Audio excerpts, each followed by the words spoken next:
sasagarin natin. Tonight, we will perform 27,000 songs! 27,000! Dito tayo hanggang December! Pati ako nabulunan. Painom ng tubig.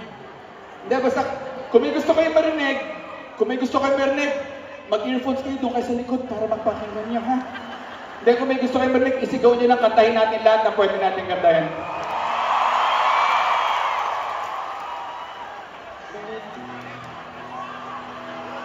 Oh, last song. Tara, banat!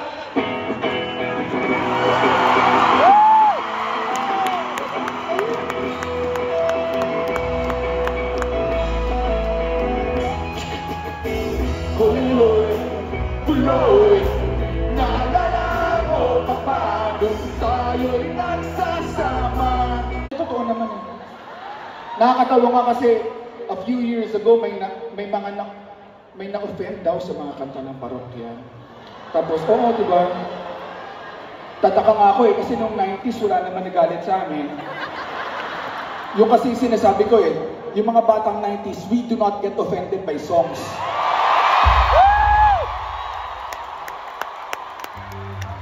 So, pwede ba natin patayin? Pwede naman siguro.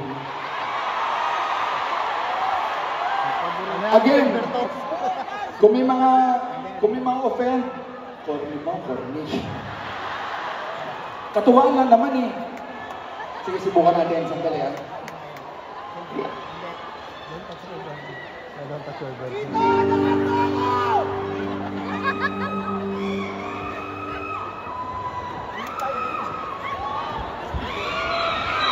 Wala pa, ito pa lang.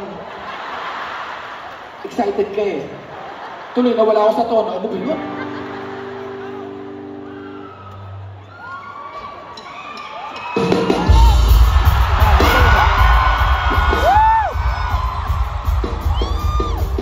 Huwag ka na pagkanila, hindi ako in love sa'yo. Bakit pa pakiramdam mo pa yata lahat kami ay naaakit mo? Sorry!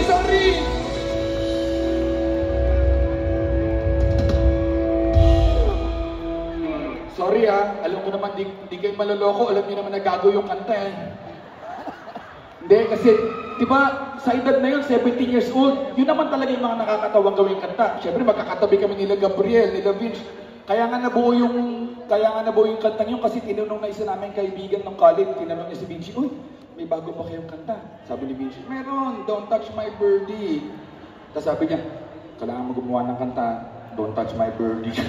So, wala akong choice. Siyempre sa mga ganung edad, hindi pa kami aware sa mga religious hypocrisy, or, alam mo yun, environmental degradation.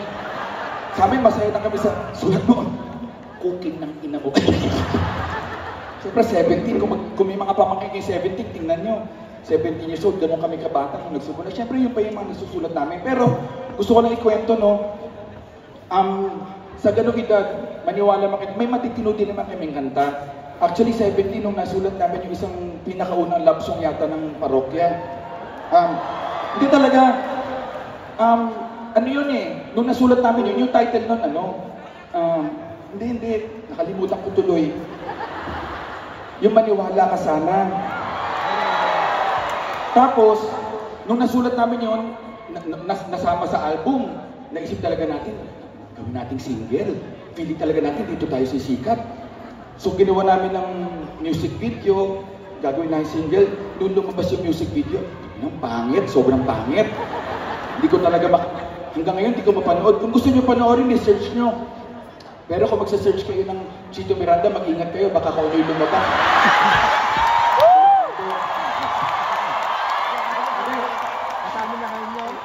Tandaan nyo lang, una-una, safety search on, safety search. Pangalawa, delete nyo yung history, ha? Pero hindi yun, search nyo na lang, parokya ni Edgar, maniwala ka sana. Talaga makikita nyo, alam nyo, tuwing napapanood ko yun, gusto kong gulpin yung sarili ko eh. Pero sige, subukan natin katahin, baka okay naman. Nung una kitang makilala, man lang kita natula. Di ka naman kasi ganong kaganda, di ba?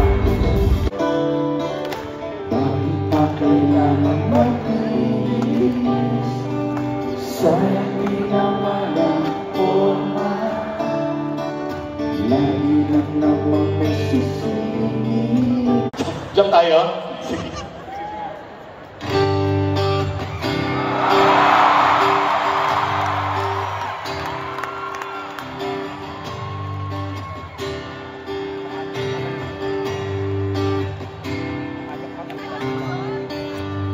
Puso pa ba ang harapan? Marahil ikaw ay nagtataka.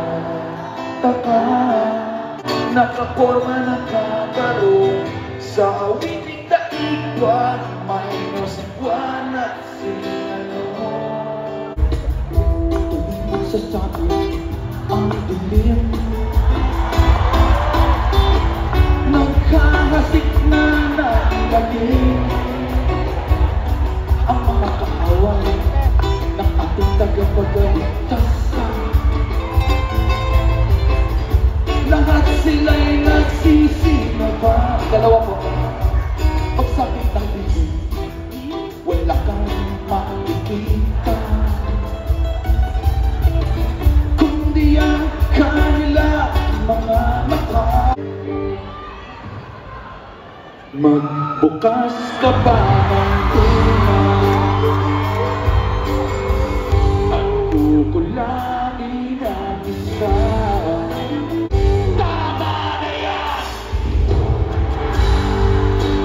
Tama na yan! Hoy, pare ko'y tumagay ka. High school pa tayo, una kang nakilala at tanda ko pa. Huwag niyo akong piruin ng ganyan, kaya ko yun. Hindi, sige, jam tayo, jam tayo. Ay, Jopay, Diyos mo. Ang dami-dami namin kanta, ni-request mo, Jopay. Mas gusto ko pa kantayin yung Bini.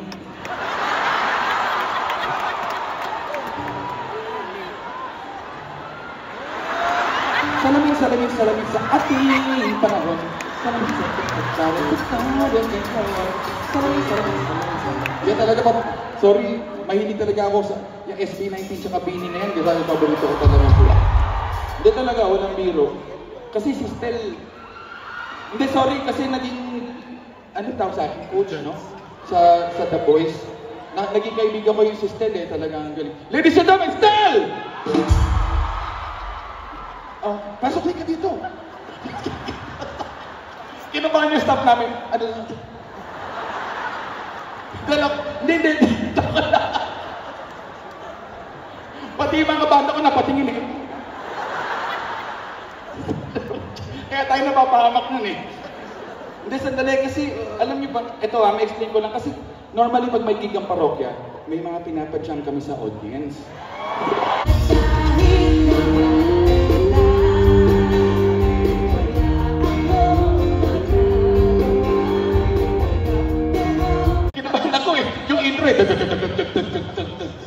Sabi ko, sino kaya susunod?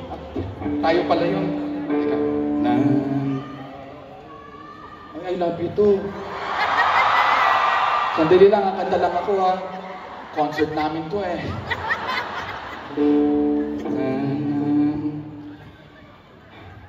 Nandito na si Chito Miranda. Nandito rin si Kiko, si Francis Magalona. Nandito rin si Clamna, wala siyang apelido. Magbabagsakan dito in 5!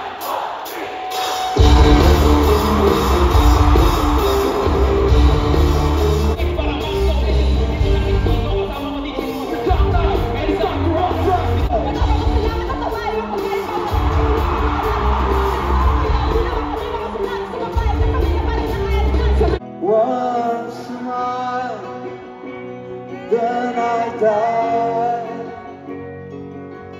only to be revived by your